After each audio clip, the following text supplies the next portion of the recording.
Cet homme, à un moment, il avait la capacité de se tenir ici. Les gens venaient en file indienne. Il tenait juste la main. Il pouvait discerner la maladie et dire exactement la maladie qu'il y a dans le corps de cette personne.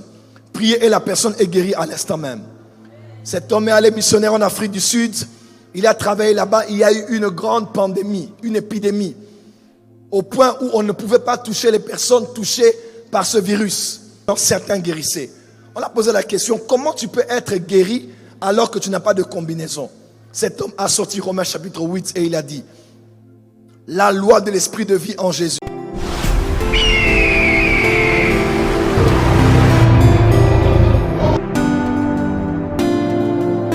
Amen très fort. John G. Lake, quel homme, quel homme, quel homme. Dans la ville où il était, les prisons fermées, les hôpitaux fermés. Pourquoi? Parce que le travail des médecins n'était là que pour constater la guérison et attester la guérison. Plus de prison, parce que tous ceux qui étaient prisonniers sortaient. Il n'y avait plus de crimes là où il se trouvait. Cet homme, à un moment, il avait la capacité de se tenir ici. Les gens venaient en file indienne. Il tenait juste la main. Il pouvait discerner la maladie et dire exactement la maladie qu'il y a dans le corps de cette personne. Prier et la personne est guérie à l'instant même. Cet homme est allé missionnaire en Afrique du Sud.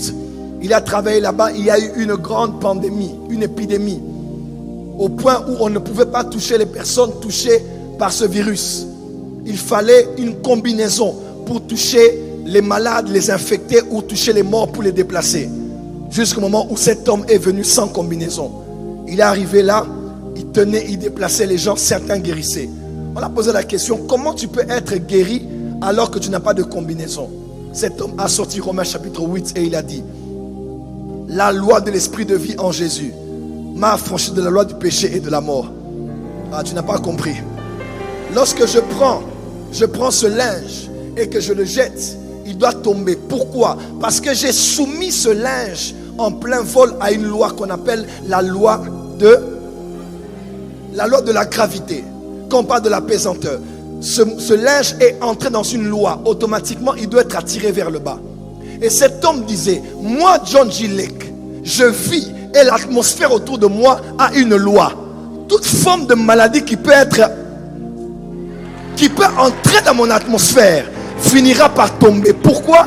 Parce que la loi du torrent de Ézéchiel 47, je parle à quelqu'un ici, emmène la vie partout où la mort est. Je décrète et déclare sur toi que Dieu mette une puissance similaire dans ta vie, une puissance bien au-delà dans ta vie. Que cela soit ton partage dans le nom de Jésus-Christ. Do you believe?